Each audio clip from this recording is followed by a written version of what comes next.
Assalamualaikum warahmatullahi wabarakatuh. Kita kembali berjumpa dalam acara wawancara sebagai bagian dari tugas demonstrasi kontekstual modul 3.1 program guru penggerak, yakni pengambilan keputusan berbasis nilai-nilai kebajikan sebagai pemimpin.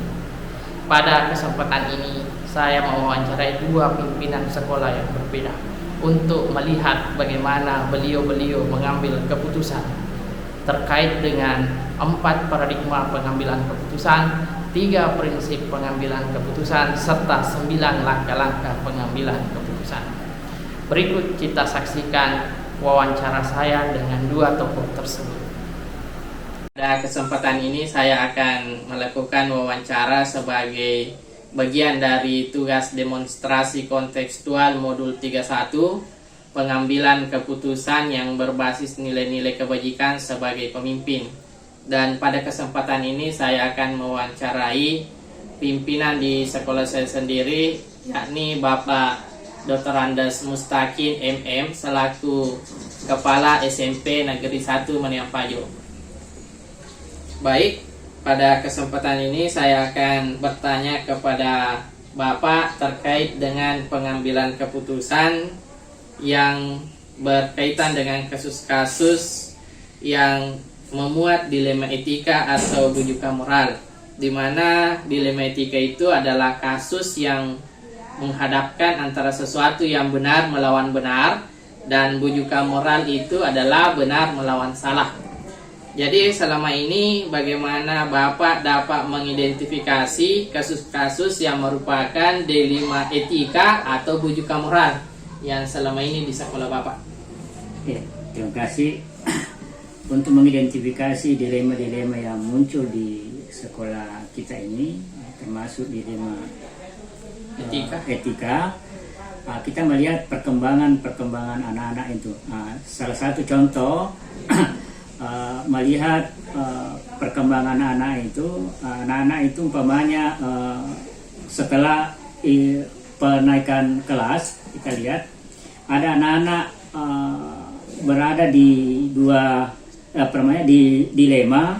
Di satu sisi ketika kita naikkan kelas, siswa yang bersangkutan tidak memenuhi syarat, tetapi di satu sisi ketika kita kasih tinggal kelas karena tidak memenuhi syarat untuk kenaikan kelas, dia akan keluar.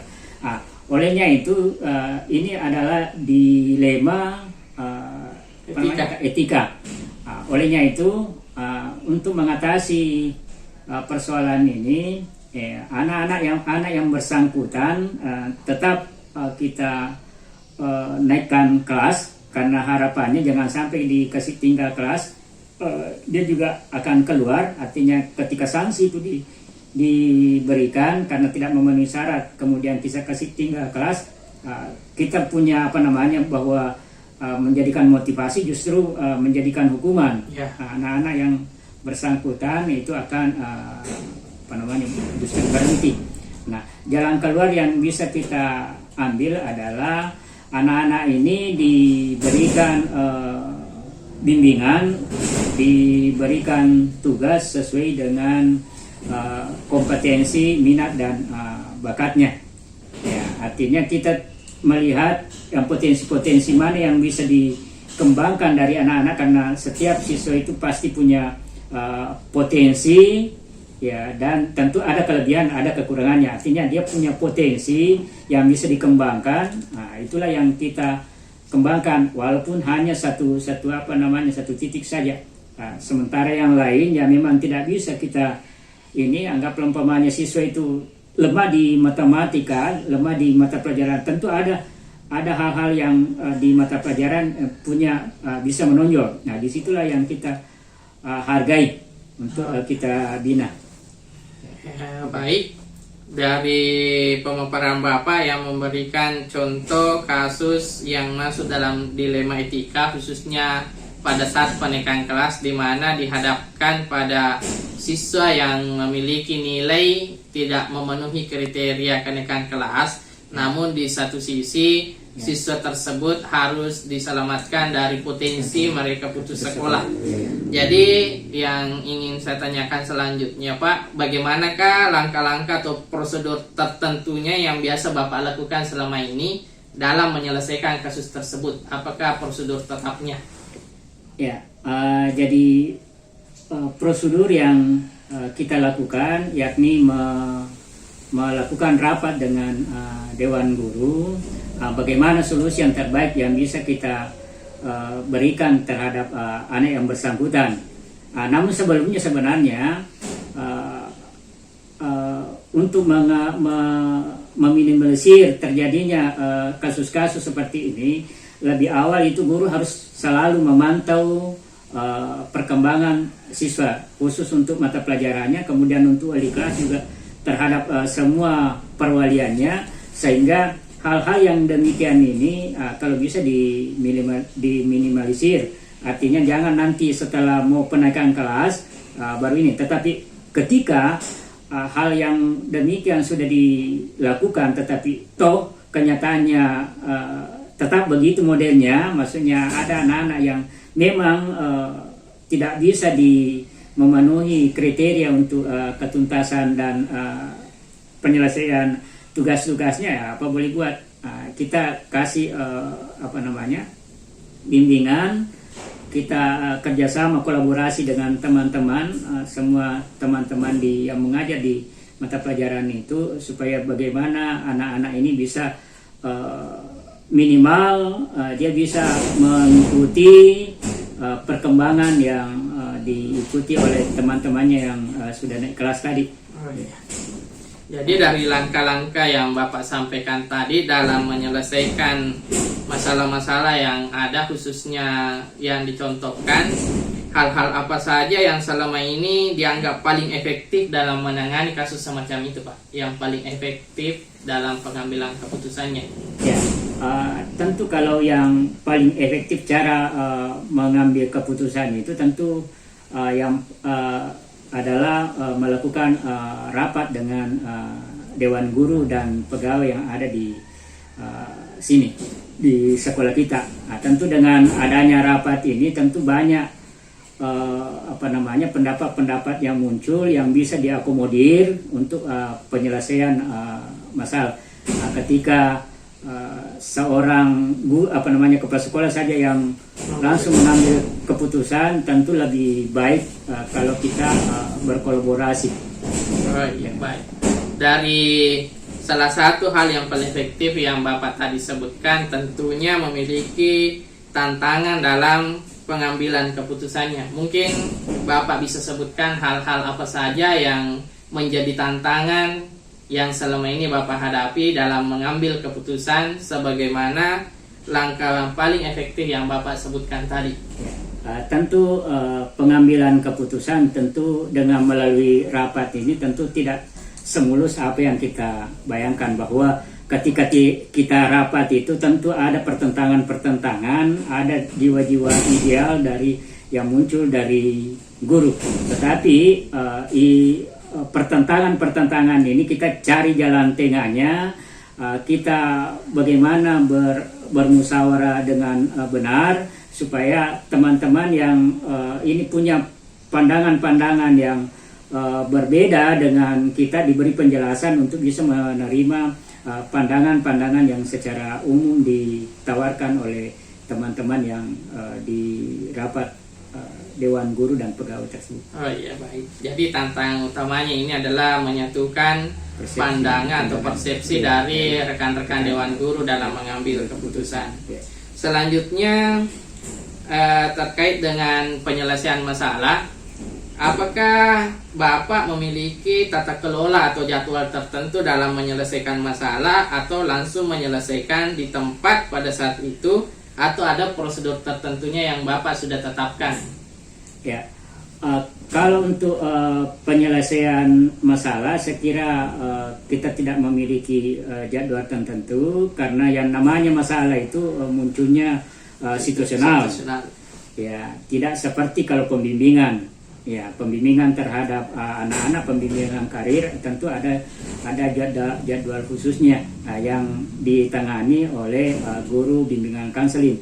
Tapi untuk masalah tentu tergantung dari masalah itu kapan muncul. Ketika muncul masalah itu langsung ada penanganan.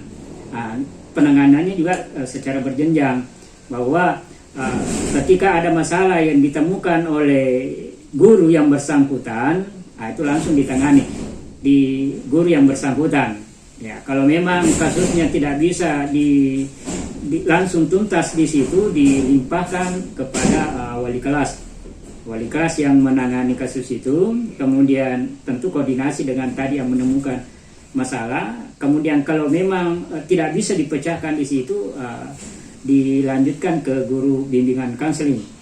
Ya, ketika bimbingan konseling memproses tidak bisa, tentu kita rapatkan dewan guru dengan menghadirkan kepala sekolah. Ya, tentu di situ akan muncul berbagai tanggapan dan berbagai usulan. Dan memang kalau memang tidak bisa, pemanggilan orang tua untuk bagaimana kita bicarakan kasus-kasus ini bisa kita selesaikan tanpa merugikan salah satu pihak. Oh iya.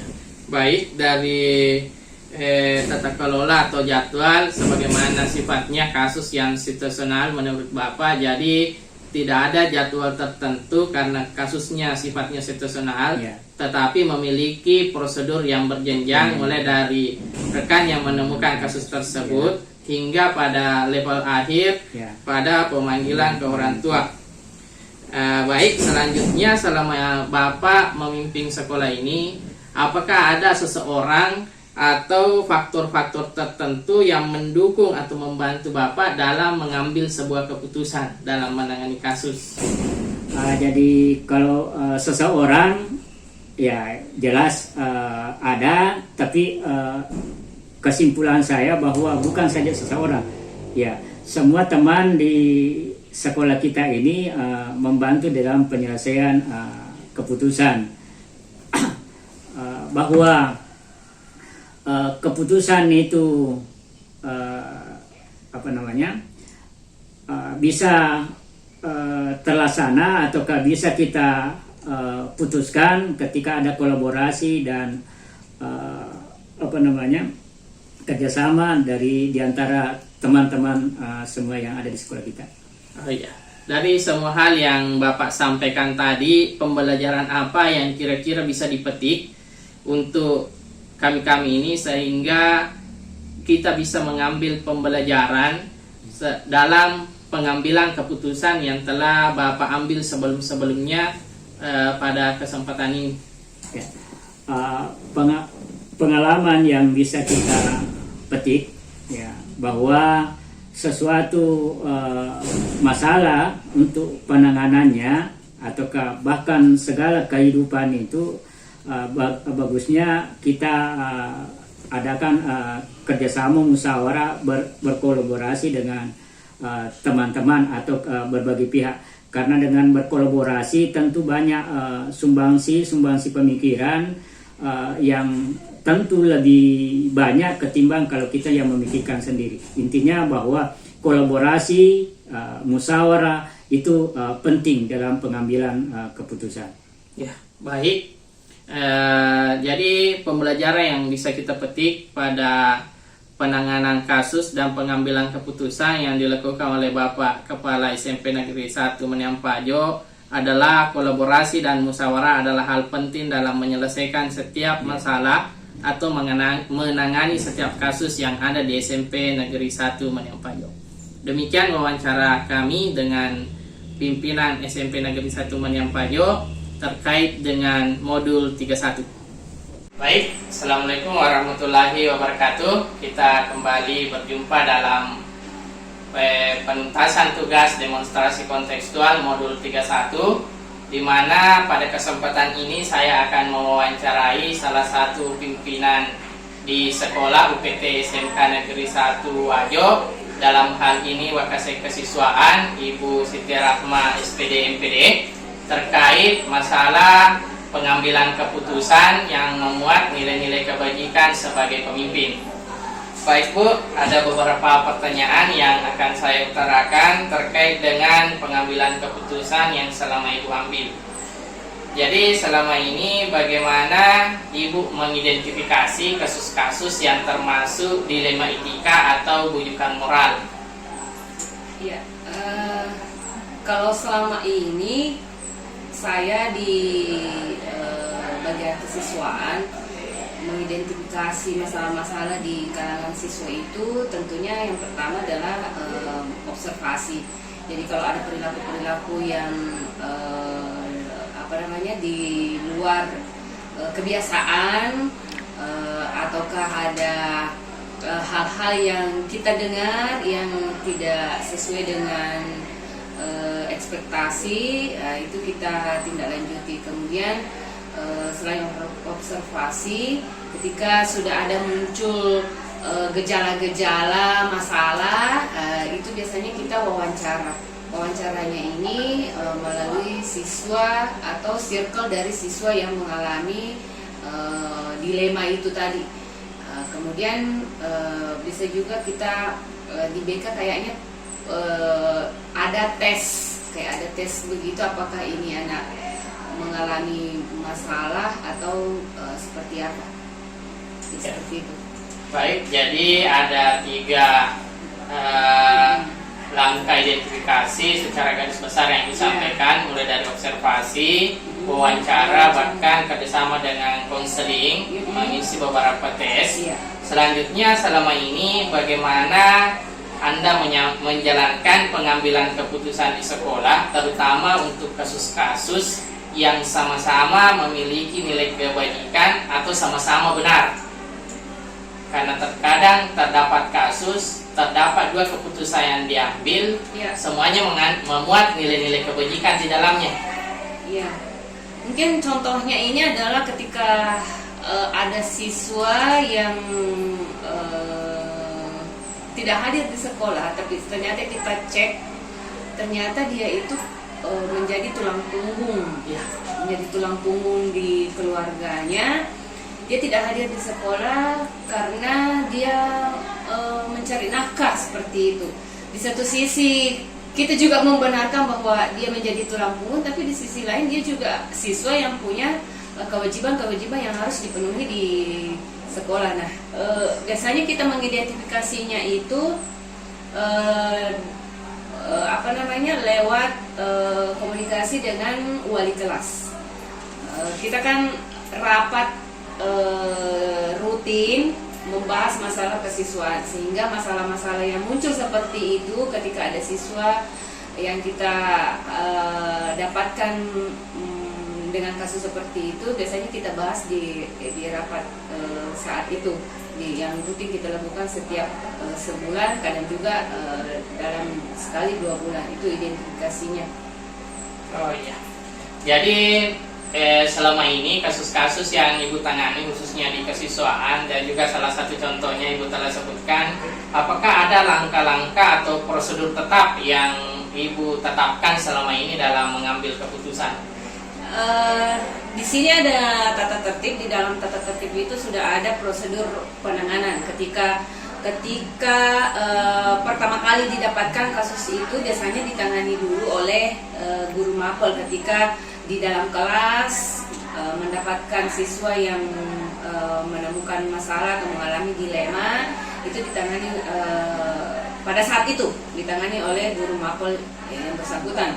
Tetapi ketika itu kayaknya perlu penanganan lebih lanjut, diserahkan ke wali kelas. Nah, ketika wali kelas butuh bantuan, wali kelas ini kemudian meminta bantuan ke guru BK untuk sama-sama menangani permasalahan siswa yang seperti itu. Jadi berjenjang. Iya, berjenjang. Jadi prosedurnya yang selama ini Ibu lakukan di kesiswaan itu berjenjang, mulai dari guru yang menemukan pada saat itu, ke wali kelas, BK, kemudian yang paling parah itu dirapatkan. Ya, dirapatkan di antara Wakasek yang ada di SMK, kemudian bersama dengan BK, wali kelas, dan Kapro. Jadi melibatkan semua beberapa unsur. Selanjutnya, hal-hal apa saja yang menjadi tantangan selama ini dalam kasus-kasus dalam mengambil keputusan setiap kasus yang Ibu tangani, utamanya di kesiswaan? Tantangannya itu kadang kita masih kurang informasi, artinya kalau ada didengar informasi yang didengar itu perlu cek and recheck dulu bagaimana. Kemudian salah satu tantangannya ketika kita menangani itu, kadang siswa yang dihadapi itu agak kurang terbuka. Nah itu jadi kita mau membantu menyelesaikan masalah, namun kadang ada karakter siswa itu yang orangnya tertutup. Jadi kadang kita tidak tepat sasaran pada fokus masalahnya. Iya. Terkait dengan tantangan itu, hal apa saja yang selama ini yang Ibu anggap paling efektif dalam pengambilan keputusan untuk menangani kasus-kasus semacam itu? Langkah efektif selama ini ada istilahnya kan segitiga restitusi. Nah, segitiga restitusi. Jadi memang butuh kesabaran ini menangani siswa yang seperti itu ketika kita panggil, karena saya punya pengalaman ketika ada wali kelas yang mengadu ini sudah beberapa kali ditangani tapi masih seperti itu, dan informasi yang didapatkan itu kurang. Apa sebenarnya yang menjadi penyebab dia tidak hadir di sekolah? Ternyata ketika saya memanggil siswa tersebut dan sedikit menerapkan segitiga restitusi, bagaimana kita kemudian memvalidasi apa yang dia lakukan, kemudian bagaimana membuat dia merasa nyaman sehingga dia mengutarakan apa yang menjadi permasalahannya sehingga sering tidak hadir di sekolah. Nah, langkah itu saya kira efektif ketika saya bukan mewawancarai, karena kalau mewawancarai kan kesannya terlalu menginterogasi. Jadi bagaimana membangun percakapan dengan siswa sehingga dia tidak merasa diinterogasi.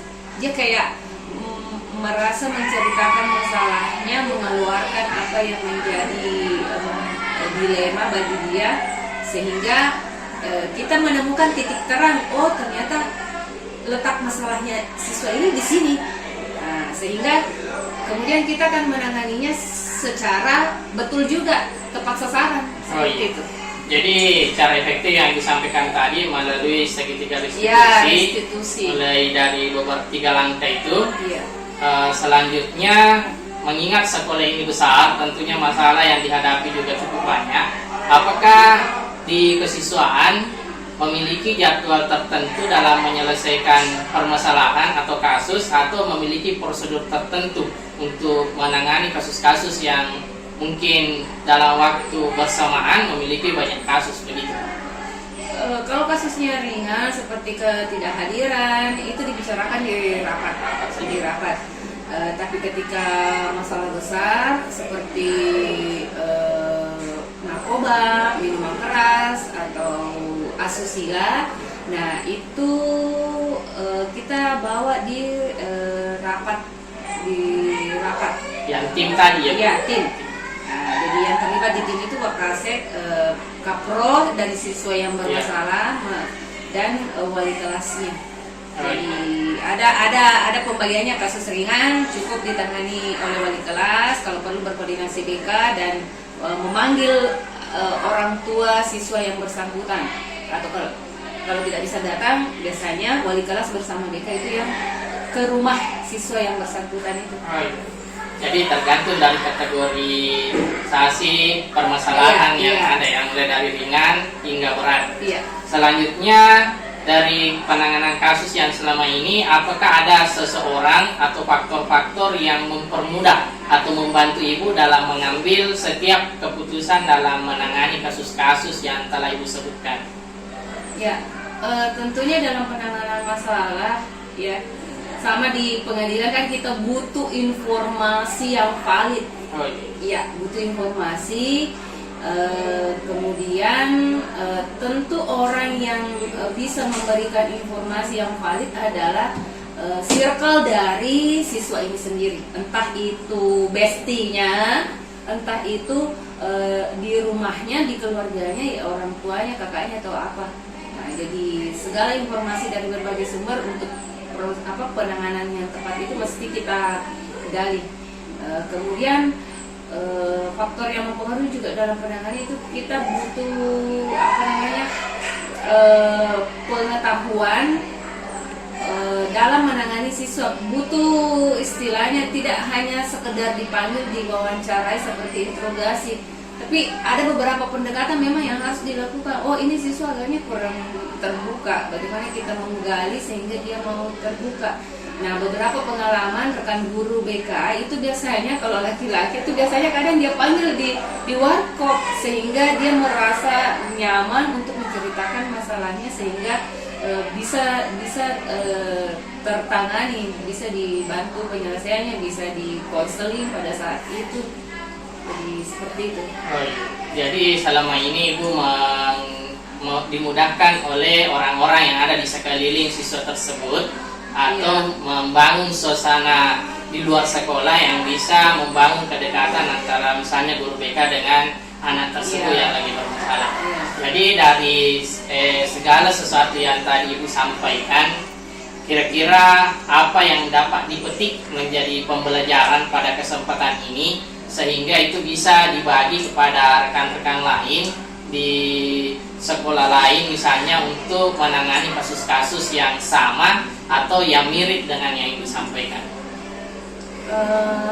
Pengalaman saya selama ini, satu hal yang saya petik bahwa menghadapi siswa dengan beragam karakteristik itu butuh cara yang berbeda-beda, sehingga kita sebagai guru kemudian di wilayah level pimpinan itu mesti selalu mencari cara ketika ada kasus-kasus yang didapatkan, karena bisa saja penanganan kasus A berbeda dengan penanganan kasus B, menangani siswa A berbeda dengan menangani siswa B karena keragaman itu tadi. Sehingga satu hal yang saya selalu saya tekankan bahwa kita butuh kesabaran yang ekstra untuk menjalani peran ini. Kenapa? Karena itu dalam kehidupan kan ada 3 lingkar, ada sesuatu ada lingkar pengaruh ya. Sesuatu yang bisa kita bisa kita kendalikan, yaitu pikiran, perasaan dan tindakan kita ada di lingkar pengaruh. Jadi siswa ini, kita di sekolah, di ekosistem sekolah itu kan beradanya di lingkar pengaruh. Kita hanya bisa mempengaruhi, tapi kita tidak bisa mengontrol bahwa saya mau seperti ini, mereka akan dengan mudah juga mengikuti. Nah, ada juga kan lingkar, ya tidak bisa kita memang kontrol seperti hujan, gitu, itu tidak bisa. Nah, kita di ekosistem sekolah itu hanya ada di lingkar pengaruh. Jadi bagaimana tindak tanduk kita itu bisa mempengaruhi bagaimana cara kita berbicara, bagaimana cara kita menangani masalah, bagaimana cara kita menghadapi mereka, bagaimana cara kita berkomunikasi. Itu semua akan menjadi dalam tanda kutip pengaruh bagi mereka.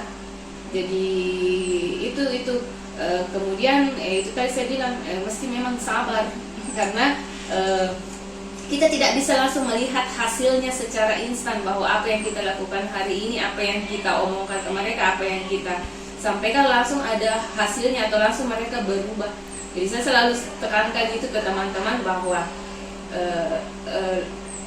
bergerak cari cara, entah hasilnya itu kita lihat apakah nanti 5 tahun yang akan datang atau 10 tahun yang akan datang, walau yang jelas kita sudah berusaha seperti itu. Oh ya. Jadi saya simpulkan pembelajaran yang Ibu sampaikan, yakni menghadapi berbagai kasus di kesiswaan itu bukan cuma memerlukan satu cara, melainkan berbagai cara, mengingat kita hanya mampu berkuasa dalam lingkaran pengaruh, karena keputusan tetap berada di tangan murid-murid yang kita hadapi. Di luar kontrol kita. Baik, terima kasih atas kesempatan yang diberikan Ibu untuk berbagi pengalaman dan penyelesaian kasus-kasus yang selama ini Ibu tangani di kesiswaan, khususnya di SMK Negeri 1 Wajo. Baik, demikian wawancara saya sebagai bagian dari tugas demonstrasi kontekstual modul 31 bersama Wakasek Kesiswaan UPT SMK Negeri 1 Wajo. Ya, kita telah saksikan bersama terkait dengan wawancara dua pimpinan sekolah, di mana yang pertama adalah Bapak Dr. Andes Mustaqim MM selaku Kepala SMP Negeri 1 Menempajo, dan yang kedua adalah Ibu Siti Rahma SPD MPD selaku Wakasek Kesiswaan UPT SMK Negeri 1 Wajo. Dari kedua tokoh tersebut kita dapat mengambil suatu pembelajaran bahwa masing-masing pimpinan telah memiliki prosedur serta langkah-langkah efektif dalam pengambilan keputusan, utamanya dalam menangani kasus-kasus di sekolah mereka. Kedua pimpinan tersebut juga memiliki tindak lanjut dan juga indikator keberhasilan dari keputusan yang mereka ambil, sehingga pembelajaran yang dapat kita petik pada sesi wawancara tadi bahwa setiap pimpinan memiliki prosedur yang tetap dalam mengambil sebuah keputusan dan juga membutuhkan kolaborasi dan sinergitas dari setiap stakeholder yang ada di sekolah dalam menyelesaikan dan mengambil keputusan di sekolah tersebut. Demikian demonstrasi kontekstual yang dapat saya sajikan pada kesempatan ini. Assalamualaikum warahmatullahi wabarakatuh.